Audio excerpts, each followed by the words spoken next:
नमस्ते स्टूडेंट, मैं डॉक्टर शैली Sharma, associate professor government PG college Dholpur. आज की हमारी ऑनलाइन क्लासेस का जो टॉपिक है वो है ऊर्जा संसाधन। ऐसी कोई भी संसाधन जिनसे हमें ताप की, ऊष्मा की प्राप्ति होती है वो हमारे ऊर्जा संसाधन कहलाते हैं। इन ऊर्जा संसाधनों के द्वारा हमारी बहुत सारी विकास की प्रक्रियाएं कार्यरत हैं, चाहे हम अपने घर के छोटे से ईंधन के या गैस के बारे में बात करें या विशाल स्तर पे हम इंडस्ट्रीज़ की बात करें, कहीं ना कहीं ये हमसे रिलेटेड हैं। तो आज का जो हमारा ऊर्जा संसाधन है, इसमें हम फर्स्ट टॉपिक जो चर्चा करेंगे वो होगा हमारा कोयला। उसके बाद हम पेट्रोल और फिर आणविक के बारे में चर्चा करेंगे। पारिस्थितिक तंत्र में ऊर्जा जैविक तथा अजैविक घटकों के मध्य अंतःक्रिया को बनाए रखने का आधार तत्व है। सूर्य से प्राप्त जो ऊर्जा है स्वाभाविक प्रकृति से विभिन्न पोषण स्तरों में मौजूद रहती है। अब पोषण स्तर कोई भी हो सकते हैं। प्राथमिक उत्पादक वनस्पति से लेकर वनस्पति देखिए प्रकाश संश्लेषण की प्रक्रिया पेड़ पौधों में होती है। विभिन्न जीव स्तरों में ऊर्जा उपयोग होता है और प्राचीन काल से पृथ्वी पर ऊर्जा के विभिन्न रूपों में मिलती है। तो ये ऊर्जा मिलती तो है, लेकिन प्रौद्योगिकी और तकनीकी विकास के साथ साथ इसका रूप भी बदलता गया है। वर्तमान समय में ऊर्जा इन्हीं रूपों में हमें प्राप्त। तो वर्तमान समय की हम बात करें तो वर्तमान समय में शक्ति के जो संसाधन व्यापारिक रूप में ये ज़्यादा उपयोग में ली जा रही है।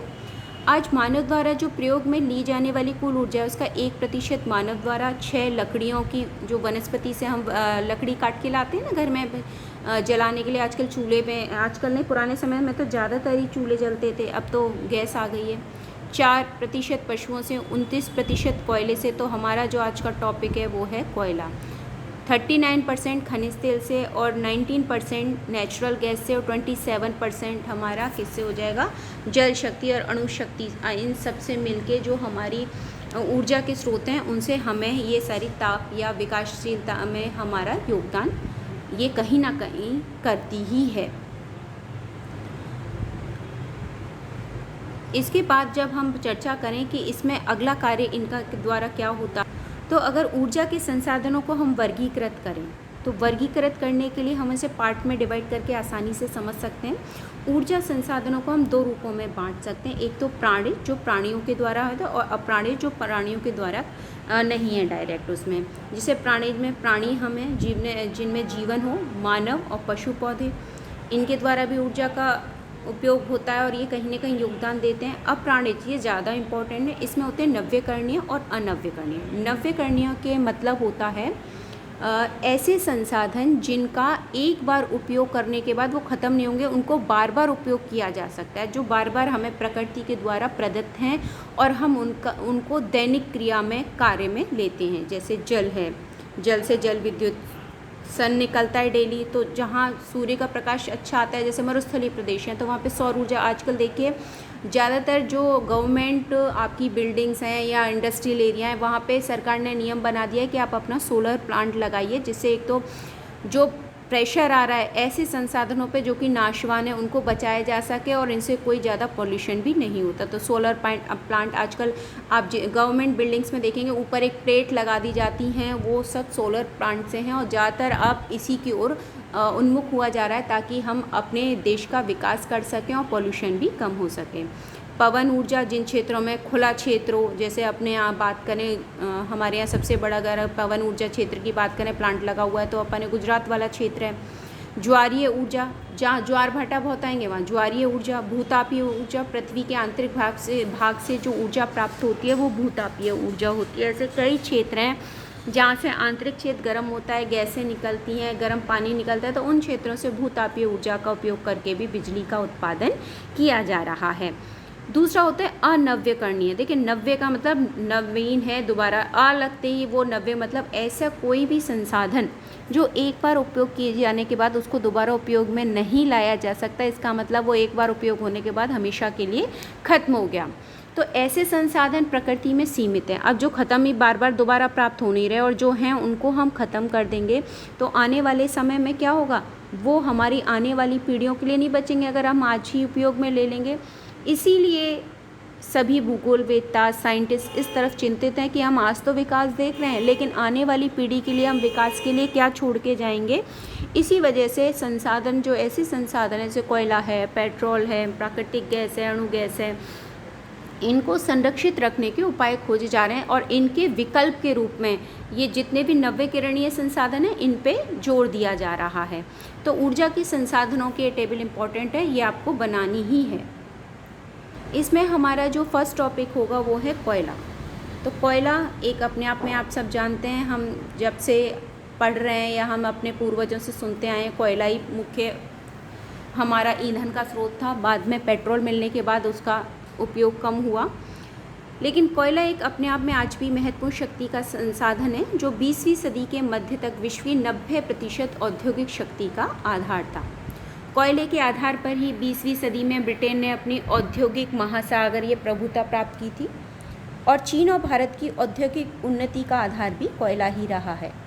वर्तमान समय में ताप विद्युत उत्पादन में कोयले का एक प्रमुख स्रोत बन गया है। विश्व में 40%, ये इम्पोर्टेंट है, औद्योगिक शक्ति कोयले से ही प्राप्त होती है और किसी भी देश का आर्थिक और राजनीतिक स्वरूप निर्धारित करने में भी, अब देखिए कोयला होगा, शक्ति मिलेगी और इसके द्वारा जो इंडस्ट्रीज़ में, क्या आजकल देखिए इंडिया में तो कई ट्रेन्स भी चलती हैं, अब तो कम हो गई हैं, और इससे कोकिंग कोयला, बहुत सारे उत्पाद, सह उत्पाद भी प्राप्त होते हैं, तो जिनके ऊपर इंडस्ट्री निर्भर करती है।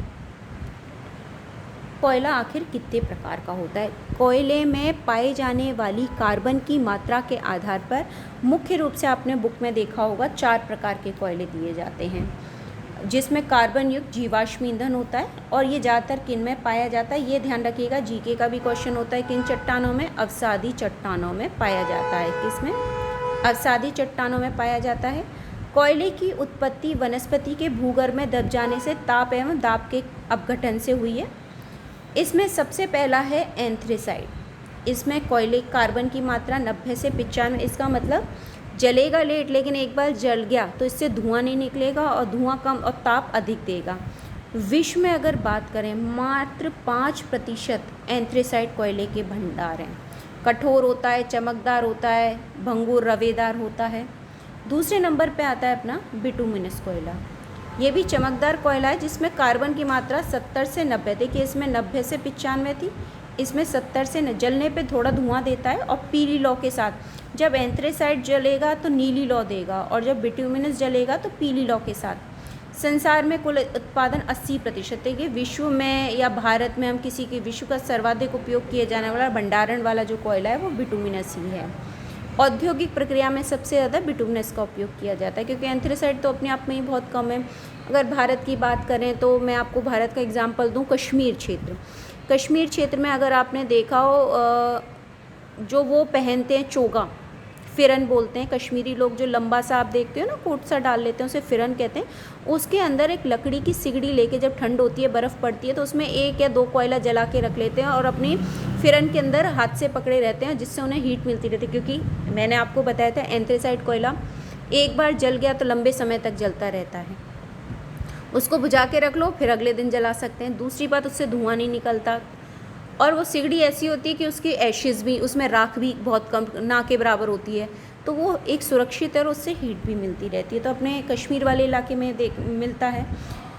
नेक्स्ट है लिग्नाइट कोयला, या इसको भूरा कोयला कहते हैं। इसमें 45 से 70% कार्बन की मात्रा होती है, बहुत धुआं देता है, राख भी बहुत बचती है। इसका उपयोग भाप देने वाले ताप विद्युत उद्योग में किया जाता है। सबसे घटिया होता है पीट कोयला। प्रारंभिक अवस्था जिसमें कार्बन की मात्रा 55 तक होती है, लकड़ी की भांति जलता है, धुआं ही धुआं ज़्यादातर है। तो ज़्यादातर घरेलू ईंधन के रूप में जो चूल्हों में और घर के कामों के लिए उपयोग किया जाता है, उसमें इसका उपयोग किया जाता है। इसी में एक चीज़ और मैं ऐड करना चाहूँगी कि एंथ्रेसाइट, बिटुमिनस, लिग्नाइट, पीट, ये तो कोयले के रूप हैं ही हैं, लेकिन इसके अलावा कोयले के अगर एक रूप की और बात करें तो आप सभी, कुछ बच्चे जानते होंगे और जिनको नॉलेज नहीं है उनको थोड़ा सा मैं बतानी चाहूँगी। आपकी पेंसिल की जो नोक होती है वो भी किसकी है? कोयले की बनी हुई है, लेकिन वो इतना ठोस कोयला होता है कि उसमें 99.9% 99.9% उसमें कार्बन की मात्रा होती है। तो सबसे पहली परेशानी है कि उसे जलाना मुश्किल है, क्योंकि जलाने के लिए ऑक्सीजन चाहिए जो उसके अंदर है ही नहीं, तो जलेगा ही नहीं।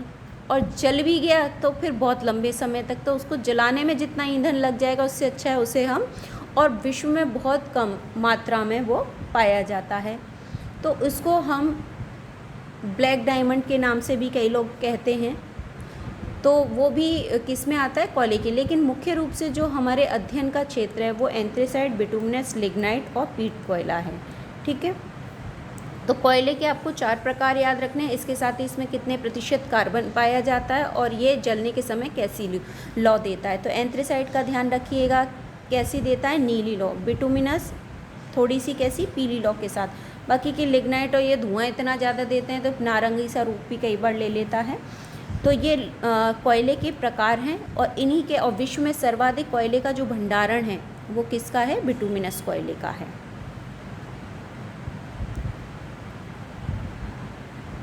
विश्व में अगर कोयले के भंडारण की बात करें हम, तो देखिए डायग्राम है, डायग्राम से समझिए कि किन किन क्षेत्रों में है। यूएसए का जो क्षेत्र है ये वाला, ठीक है, यहाँ अपना आ जाएगा अलास्का में, कनाडा में, ये यूएसए, क्योंकि इसके बाद तो मैक्सिको शुरू हो जाएगा इसके ऊपर, यहाँ से यहाँ तक तो ये यूएसए है। उसके बाद ये हिस्सा मैक्सिको का आ जाएगा, कोलंबिया है, पेरू है, चिली है। तो देखिए अमेरिका, उत्तरी अमेरिका में कितना बड़ा क्षेत्र है। इसके बाद भी बात करें तो ये हमारा यूरोप वाला क्षेत्र पड़ जाएगा। यूरोप में ये हमारे यहाँ पे ये तो पुर्तगाल वाला क्षेत्र है, लेकिन ये क्षेत्र अपना कौन सा आ जाता है, जर्मनी, फ्रांस वाला, ये उरुग्वे और क्षेत्र। इसके अलावा देखिए रूस का ये मास्को वाला, रूर क्षेत्र वाला, जर्मनी वाला, इधर से जर्मनी वाला रूर क्षेत्र। भारत का अपना कौन सा है, छोटा नागपुर का पठार, छत्तीसगढ़, पश्चिमी बंगाल वाली बेल्ट आ जाती है। चीन में अपना कौन सा क्षेत्र आ गया, अगर देखें तो अगर दिशा के अकॉर्डिंग बात करें तो तकरीबन पूरा मध्य चीन को ये कवर करता है। इसके अलावा थोड़ा सा पुर्तगाल में भी ये ध्यान रखिएगा, बीच में मध्य भाग में भी है। इसके अलावा जो अफ्रीका है, अफ्रीका के दक्षिण अफ्रीका वाला भाग क्षेत्र, जिम्बाब्वे वाला क्षेत्र मुख्य क्षेत्र है जहाँ कोयला पाया जाता है। इसमें बता दिया कहाँ पे कितने करोड़ टन कोयले का उत्पादन किया जा रहा है। अब इनको अगर भाषा के रूप में यूनाइटेड किंगडम तो क्षेत्र दिया ही हुआ है, संयुक्त राज्य, लेकिन किन क्षेत्रों में कितना प्रतिशत उत्पादन हो रहा है अगर हम इसकी चर्चा करें तो विश्व में कोयले के जो संचित भंडार हैं वो कितने हैं, हमारे 8,19,000 करोड़ टन। लेकिन सर्वाधिक कोयले के भंडार किसके पास हैं, यूएसए के पास, फिर रशिया का है, फिर चीन 12%। इसके अलावा जर्मनी, पोलैंड, ग्रेट ब्रिटेन, जो मैं अभी आपको बता रही थी, भारत, ऑस्ट्रेलिया, दक्षिण कनाडा, इन सभी में भंडार हैं। विश्व में 97% यूरेशिया, उत्तरी अमेरिका महाद्वीपों में, यूरेशिया, यूरोप और एशिया। अब यूरोप और एशिया की अगर बात करें तो ये कौन सा क्षेत्र है, आधे बच्चे पूछ रहे होंगे कि क्षेत्र कौन से आ गए। तो ये जो ये जो क्षेत्र, ये पूरा क्षेत्र यूरेशिया में आता है। तो आप देखिए खुद रशिया वाला क्षेत्र आ गया, यूरेशिया है।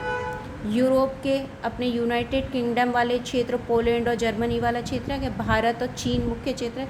तो विश्व का आप सोचो 95% तो इसी ने कवर कर लिया, बाकी के क्षेत्र। इसके बाद लेकिन सर्वाधिक क्षेत्र की, एक पर्टिकुलर क्षेत्र की बात करें तो यूएसए इसमें फर्स्ट नंबर पे है। ठीक है, तो ये इसकी क्या क्षेत्र है, उत्पादन और भंडारण के क्षेत्र हैं। अब विश्व में कहाँ कहाँ कोयले का वितरण कैसे कैसे है, हम अगले वीडियो में इसकी चर्चा करेंगे। अभी सिर्फ हम कोयले के कितने प्रकार हैं और कहाँ कहाँ इनका भंडारण है इसकी चर्चा की है। अगले वीडियो में इसका पूरे विश्व में कहाँ कहाँ कैसे कैसे फैलाव है उसके बारे में हम चर्चा करेंगे।